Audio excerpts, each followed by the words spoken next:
23-year-old Norwegian student Martine Magnussen had been out partying with friends and never saw the next daylight. She had left the nightclub with her friend Farooq, and her body ended up being found in the basement of his apartment building. Farooq was also a student at the same school who had a very privileged life, being the son to one of Yemen's most powerful men. So what could have possibly happened that night that ended with Martine losing her life? In the second part of this case, we will go through what we know happened that night and how Farooq became the main suspect in her murder.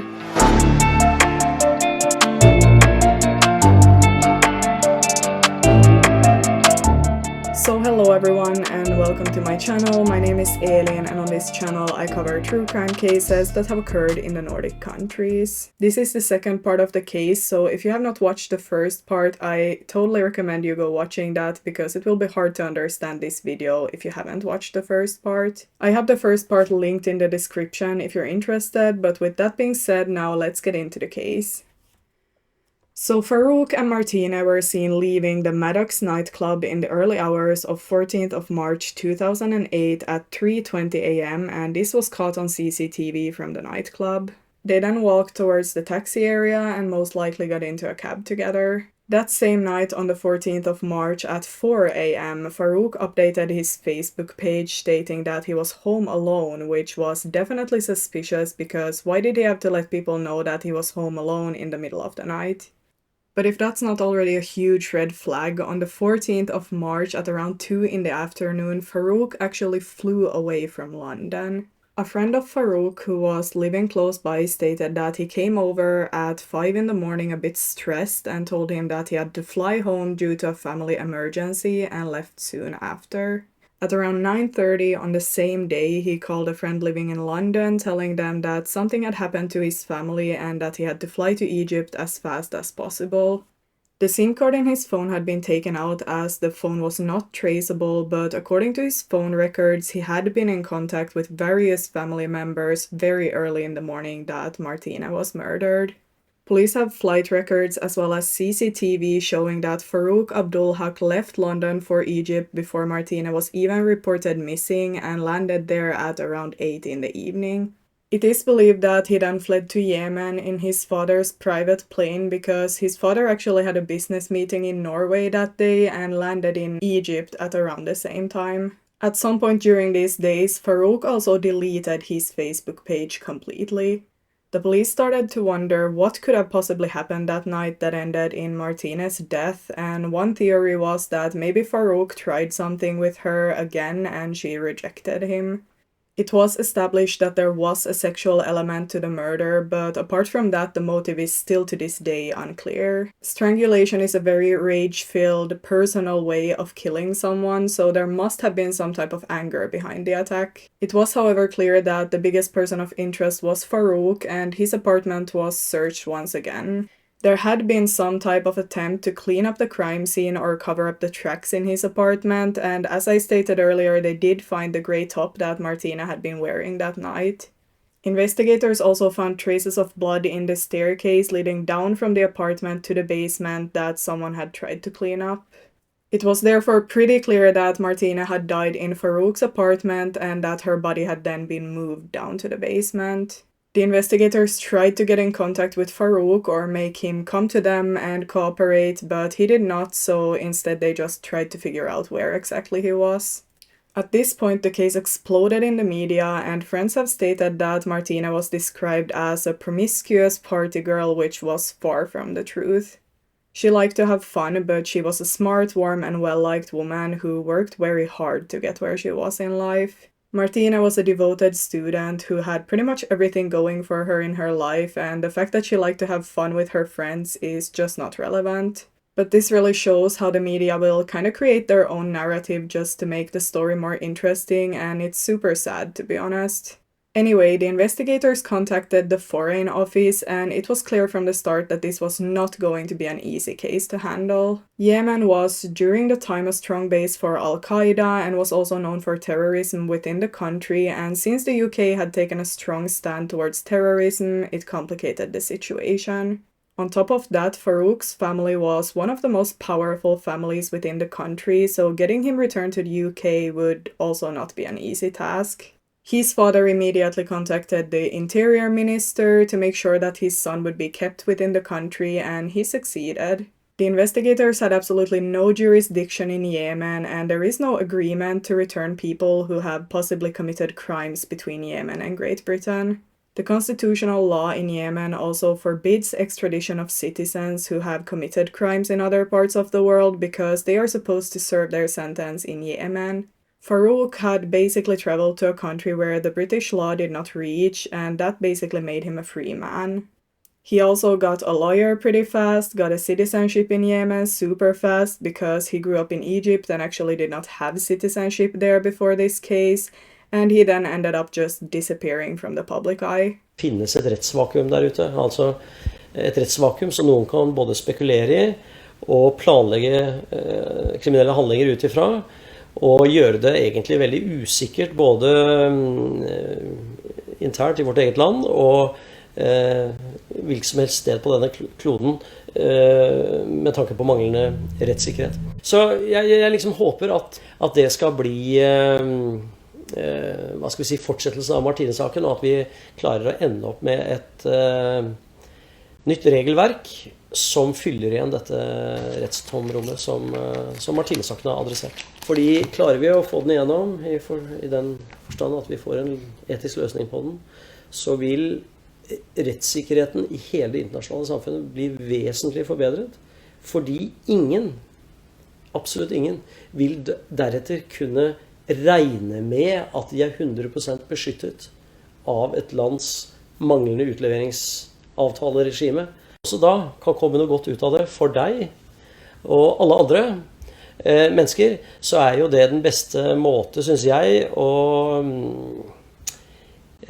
ja, hva skal vi si, ære Martines minne, at det kan komme noe godt ut av det med tanke på hennes skjebne. In July of 2008, Farouk was officially named a suspect by the Metropolitan Police and listed as wanted on the Scotland Yard's wanted site for the murder of Martine Magnussen. Farouk Abdulhak is understood by the police to be living in Yemen, and he has been requested to come forward, but he never has. The description of him is a male aged 30 to 35, approximately 5'8", which is around 170 to 175 centimeters tall and slim built. He is known to have connections in Europe, USA, and other Middle Eastern countries, but as I stated, he is believed to be in Yemen. 6 weeks after the murder, in April of 2008, Martine's funeral was held after her body had been transported back to Norway. Her father has described this as the hardest part for him, watching his 2 remaining children bury their sister. He described this as the limit to what he could handle, and it's also the reason why he's still fighting for justice. He also stated that he will not stop before Farooq is back in England and has explained what happened to Martine, because anything other than that is unacceptable. So this has put some pressure on the authorities in Yemen and also on Farouk's whole family. There has also been demonstrations in Yemen regarding the case, and it has been publicized in the media there. In 2012, Martine's family arranged meetings with the Abdulhak family in hopes of getting some kind of conclusion and hopefully get Farooq to turn himself into the police. In one of these meetings with Farouk's father, he agreed to do anything in his power to make sure that Farooq would be transported to England to be questioned. But in the end, it was all up to Farooq himself to give himself up to the police because of the laws, as he was over the age of 18. So a meeting with Farooq himself was set up, and he was devastated and pretty quiet during this meeting. The way that he described the events of that night made him burst into tears, and he actually seemed genuinely sorry for what happened that night. In this meeting, he also agreed to communicating and cooperating with the British police. Something odd about this meeting was that he never mentioned Martine's name and instead used, and I quote, "the deceased" to describe her whenever he mentioned something about her. His lawyer stated that Farooq does regret his actions because this affected his life, as he was basically a prisoner in the country and could not travel, left his studies and so on, but it was unclear exactly what he regrets. Martine's family tried to make Farooq sign an agreement to return to London and cooperate with the British police, and they finally had hope that this case would be solved. Farooq was willing to stand trial in Yemen, but of course Martine's family feared that he would not be sentenced because of his family's position within the country. In the end, Farooq did not sign the agreement as he did not consent to returning back to England, and the case was basically back at square one. After this meeting, Farouk's father did try to arrange a meeting with Martine's father in person, but her father denied attending this as he did not want to be put in a position where he would be offered a compensation or so-called blood money for her murder. Apparently, paying a compensation for a murder is common in Yemen, and there is a whole system for how much to pay depending on who is the victim and the killer's position in society. This is a way to apologize for the death, but at the same time admitting that the murder did occur, but of course in this culture it's very offending. Martine's father has later gotten the information that he would have been offered $50 million to forget about his daughter's murder. On the 8th of March 2022, the police arrested an unnamed woman on charges of assisting an offender in the case. This woman was in her 60s and was living on an address in central London. She was believed to have helped Farooq leave the country after the murder because it was strongly believed that he had some kind of help to leave without getting arrested. It soon turned out that Farouk's mother owned an apartment in London and she was very close to Farooq as she was the one raising him in Egypt.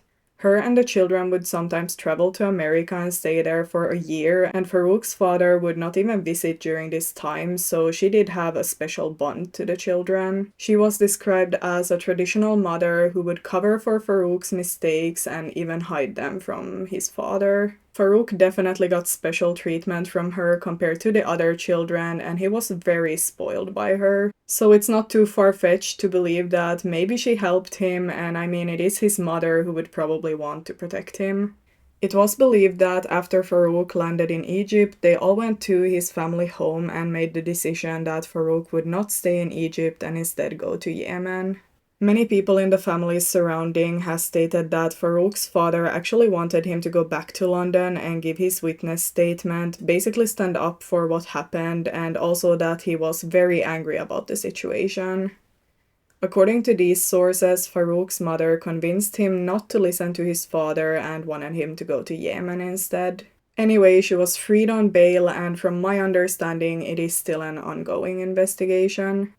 In March of 2023, Farouk Abdulhak, who had never spoken about the case before, told a journalist for BBC some interesting information. The reporter basically befriended him through their mutual Yemeni background, and he slowly started opening up to her. He told her that he did a mistake when he was younger and that he had major regrets from the accident that occurred. Farooq also stated that it was a sex accident gone wrong and that it was all blurry due to cocaine. He also stated that it's too late for him now to turn himself into the British police because he would now serve the harshest sentence. Farooq is today probably living in Yemen and he should be in his 30s, but he's avoiding public places and does not really have a social life anymore.